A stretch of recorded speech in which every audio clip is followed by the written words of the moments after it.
Okay. This lighting is gonna be awful and I look a fucking mess, but I'm moving, so there's nothing in here.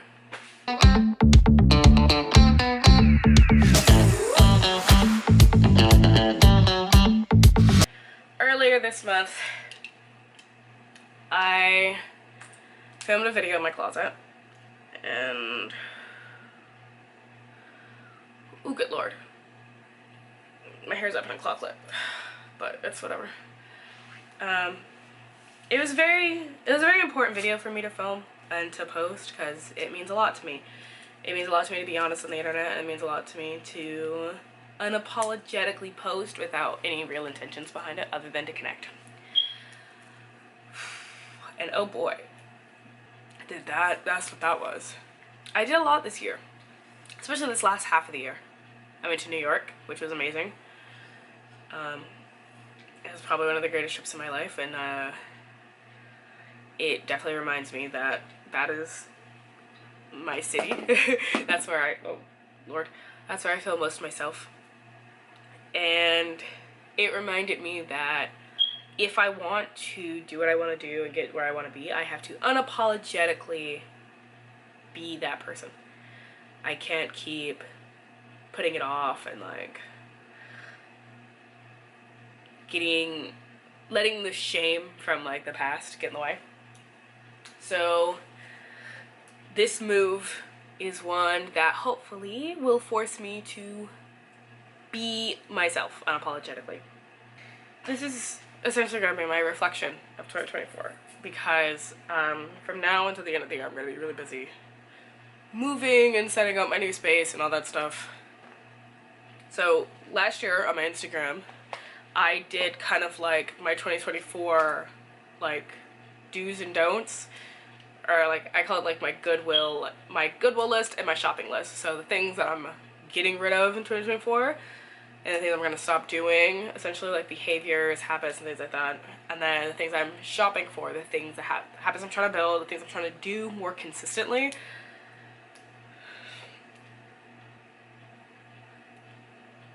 We're not looking good for the year, but that's okay. That's okay.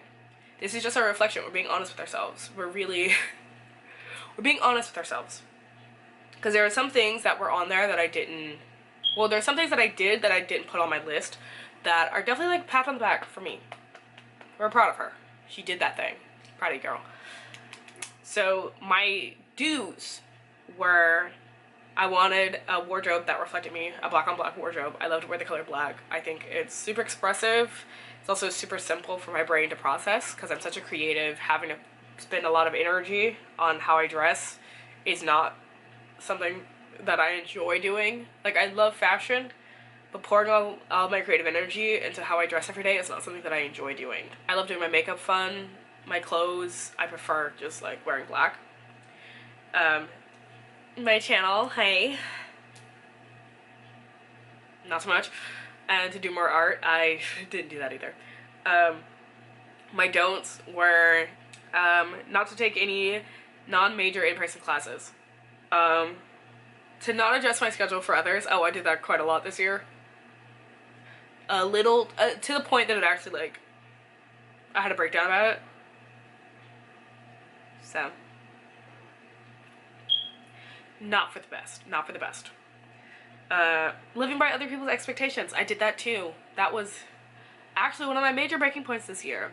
That I did it. It caused me a lot of emotional and mental harm.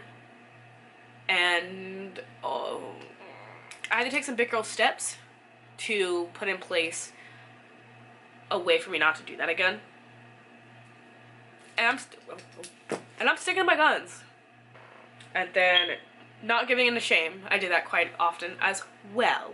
So this year has not been a dub, but that's okay. We're being reflective. I did have a lot of wins though. I went to school. Not every day, but I went enough to pass. Kind of. I went and I finished the semester, and that's what matters. I went to New York, like I said earlier, which was one of my big things, is that I wanted to travel this year. I really wanted to just like get outside the box. I didn't want to be trapped at home, and I did that. I went to New York. I had an amazing time. I saw amazing people. I met amazing people. I had the biggest refresh of my life. Miss my city more than anything else. Can't wait to go back. I had a breaking point when it came to making content. I love to make beauty content. I love to do skincare and makeup and things like that, but it felt like I couldn't be my authentic self trying to like do the, I call it an inorganic grind, like to be so focused on what's trending and like brands and stuff like that. It felt very, very odd, and it made me want to stop, so I did stop. This year flew by so quickly. Like, it was, the year started, I turned 23, school started, I went to New York, and now the year's over. Like, that's exactly how it went. It was so fast, and there are things that I do regret. Like, when I was in New York, Nuri Lounge was having an event, and I felt very discouraged when I was, like, waiting in line to, like, get into the event. I was, like, super duper early. I felt very discouraged waiting in line, just, like, seeing who all got invites for, like, the VIP event that happened beforehand, and waiting in line to be, like, almost like a general population let in. I got really discouraged, and I ended up just, like, walking off, and, like, I did spend the rest of that evening in an amazing way. Like, I felt great. I was able to, like, walk around the city. It was my last day. I got to walk around the city and really take everything in. I met someone who was amazing. But I am disappointed in myself for not getting over the shame that I felt, because I felt like I was there inauthentically. I didn't work on my social media and my brand as well as other people have, and the people that are here for the event, I feel like they have so much more to give than I did at the time. And so I let that shame kind of rule my actions, and I ended up leaving. And I assume that it went great. Shout out to everyone that went. Shout out to Nuri Lounge for even holding one in New York. And I'm gonna hold on to that feeling, and I'm not gonna let go of it. I'm gonna keep reminding myself that, like, there was something there that could have encouraged me to keep going, and I chose not to use it. I chose shame instead. And, you know, the wins of the year are just important as the losses. But I think when you have a year that feels like it's more losses than wins, you have to learn something from them. And I think that's what I'm learning this year, is that shame is my enemy. Like, my biggest one. It keeps me from doing things that I love. It keeps me from following my dreams. Soft quotes around dreams.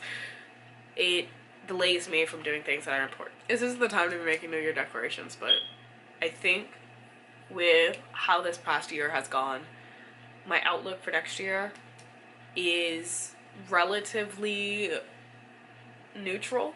I'm not looking to do anything huge and grand next year, but I'm definitely looking to learn something new and to be more persistent. Consistency is not my thing, but persistence and determination, oh good lord, is something that comes naturally, and I need to use that for, you know, my own future. You know, I'm not trying to be out here living on people's couches for the rest of my life, so I have to take the initiative to be better. This is my kind of like call to action for anybody else who feels like every year you feel like you're standing in the same spot and like the world is speeding past you. Take the time to write down the things that you want to do and the things that you don't want to do anymore, and keep track of them. And whether that's quarterly, and like semi-annually or annually, sit down and be honest with yourself. What did you do? What did you not do? What could you have done better? What could you have really poured more energy into? What are your regrets? What are you proud of? What are your wins? What are your losses? Because no one is going to tell you the truth other than yourself. No one is gonna give you that hard conversation except yourself. And it may seem meaningless that I do this in front of a camera, but this is my way of keeping myself accountable. And hopefully, like, you know, you feel supported along the way.